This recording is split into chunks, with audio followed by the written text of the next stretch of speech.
શ્રી કૃષ્ણાય નમઃ. માતા સરસ્વતીને નમઃ. સત્સંગ સાગર યુટ્યુબ ચેનલમાં આપ સૌનું હાર્દિક સ્વાગત છે. આજે આ વિડીયોમાં હું તમને સંભળાવીશ શ્રીમદ ભગવદ્ ગીતા અધ્યાય 10 વિભૂતિ યોગ. ભગવાન બોલ્યા, હે મહાબાહો, ફરી પણ તું મારું પરમ વચન સાંભળ. મારા પર પ્રેમમય બનેલા એવા તને હું તે કહું છું. મારા મૂળ સ્વરૂપને દેવો અને મહર્ષિઓ પણ જાણતા નથી, કારણ કે હું દેવો અને મહર્ષિઓનો પણ આદિ છું.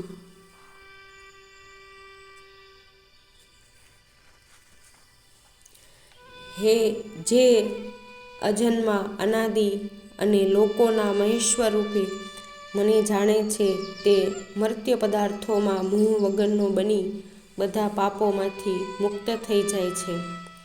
બુદ્ધિ, જ્ઞાન, મોહનો ભાવ, ક્ષમા, સત્ય, દમ, શમ, સુખ, દુઃખ, જન્મ, તપ, દાન, યશ, અપયશ એવા પ્રાણીઓના જુદા જુદા ભાવો મારાથી જ ઉત્પન્ન થાય છે. મારામાં ભાવવાળા 7 મહર્ષિઓ અને તેમની પૂર્વના 4 સનકાદિ તથા 14 મનુષ્યો મારા સંકલ્પથી ઉત્પન્ન થયેલા છે, અને લોકમાં આ બધી તેમની જ પ્રજા છે. મારી આ વિભૂતિ અને યોગ શક્તિને જે યથાર્થ રીતે જાણે છે, તે મારામાં દ્રઢ યોગ વડે જોડાઈ જાય છે, તેમાં સંશય નથી. હું સર્વની ઉત્પત્તિનું કારણ છું, અને સર્વ કોઈ મારાથી જ કાર્ય કરી શકે છે. એ પ્રમાણે જાણીને જ્ઞાની પુરુષો ભાવપૂર્વક મને ભજે છે. જેમના ચિત્ત અને પ્રાણ મારામાં પરોવાયેલા છે, એવા મનુષ્યો એકબીજાને મારું સ્વરૂપ સમજાવતા અને વર્ણવતા સંતુષ્ટ થઈ આનંદમાં રહે છે.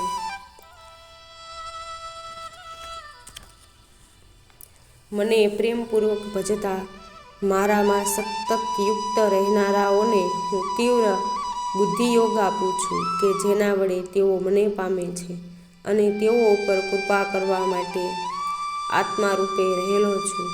હું મારા પ્રકાશમય જ્ઞાનરૂપ દીવાથી તેમનામાં રહેલા અજ્ઞાનરૂપ અંધકારનો નાશ કરું છું.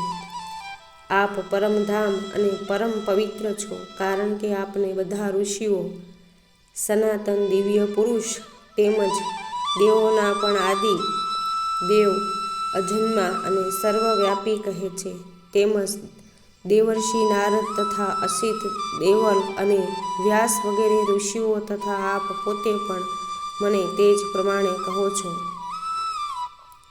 અને હે કેશવ, આપ મને આ જે કહો છો તેને હું તદ્દન સાચું માનું છું.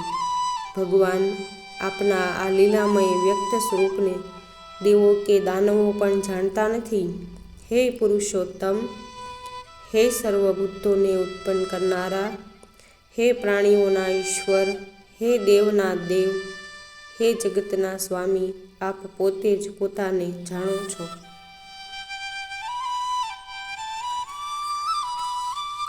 તેથી આપ જ આપની જે વિભૂતિઓ દ્વારા આપ બધા લોકમાં વ્યાપ્ત થઈને રહેલા છો, તે દિવ્ય વિભૂતિઓ મને સંપૂર્ણ રીતે કહેવા માટે યોગ્ય છો. હે યોગેશ્વર, હું કેવી રીતે નિરંતર આપનું ચિંતન કરતો આપને જાણું, અને ભગવન, આપનું કયા કયા ભાવો દ્વારા હું ચિંતન કરી શકું. હે જનાર્દન, તે સર્વ તથા આપની યોગ શક્તિ તથા વિભૂતિને આપ ફરીથી મને વિસ્તારપૂર્વક કહો, કારણ કે આપના અમૃતમય વચનોને સાંભળતા મને તૃપ્તિ થતી નથી. શ્રી ભગવાન કહે, હે કુરુશ્રેષ્ઠ, હવે હું જે મારી દિવ્ય વિભૂતિઓ છે તેમાંથી તને મુખ્ય કહીશ, કારણ કે મારા વિસ્તારનો પાર નથી. હે અર્જુન, હું સર્વના હૃદયમાં રહેલો સર્વનો આત્મા છું, તથા સંપૂર્ણ ભૂતોનો આદિ, મધ્ય અને અંત પણ હું છું. અદિતિના 12 પુત્રોમાં હું વિષ્ણુ છું, ને જ્યોતિર્લિંગોમાં તેજસ્વી કિરણવાળો સૂર્ય હું છું. વાયુઓમાં મરીચી હું છું, નક્ષત્રોમાં ચંદ્ર હું છું, હું વેદોમાં સામવેદ છું, દેવોમાં ઇન્દ્ર છું, ઇન્દ્રિયોમાં મન છું અને પ્રાણીઓમાં ચેતના હું છું. હું 11 રુદ્રોમાં શંકર છું, યજ્ઞો અને રાક્ષસોમાં કુબેર છું, 8 વસુઓમાં અગ્નિ છું અને પર્વતોમાં મેરુ છું. હે પાર્થ, પુરોહિતોમાં મુખ્ય બૃહસ્પતિ મને જાણ, સેનાપતિઓમાં કાર્તિક સ્વામી હું છું અને જલાશયોમાં સમુદ્ર હું છું. હું મહર્ષિઓમાં ભૃગુ અને શબ્દોમાં ઓંકાર છું. બધા પ્રકારના યજ્ઞોમાં જપયજ્ઞ અને સ્થિર પદાર્થોમાં હિમાલય હું છું.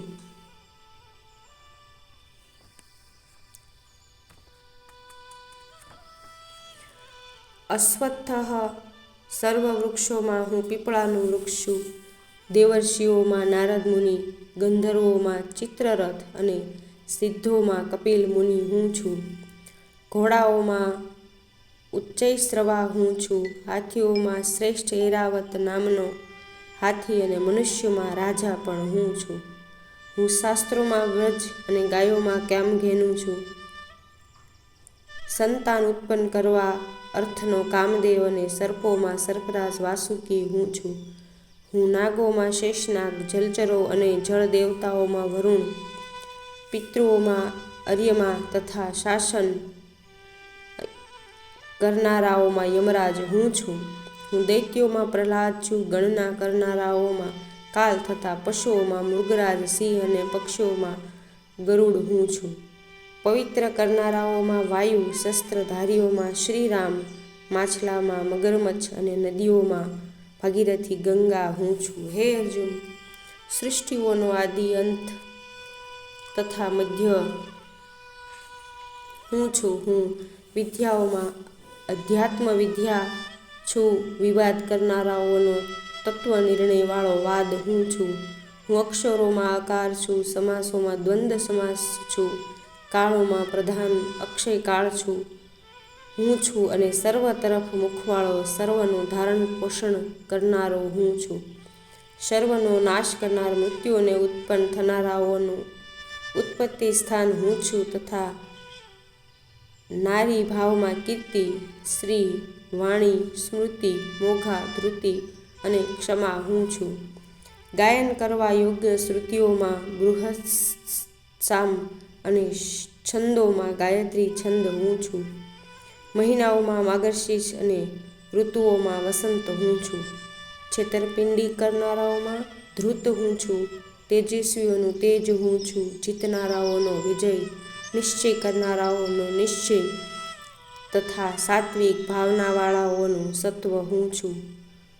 વૃષ્ણિ કુળમાં વાસુદેવ હું છું. પાંડવોમાં ધનંજય, મુનિઓમાં વ્યાસ અને કવિઓમાં શુક્રાચાર્ય કવિ પણ હું છું. હું દમન કરનારાઓનો દંડ, જીતવાની ઈચ્છાવાળાઓની નીતિ, ગૃહ્ય વાતનું રક્ષણ કરવામાં મૌન અને જ્ઞાની પુરુષોનું જ્ઞાન હું છું.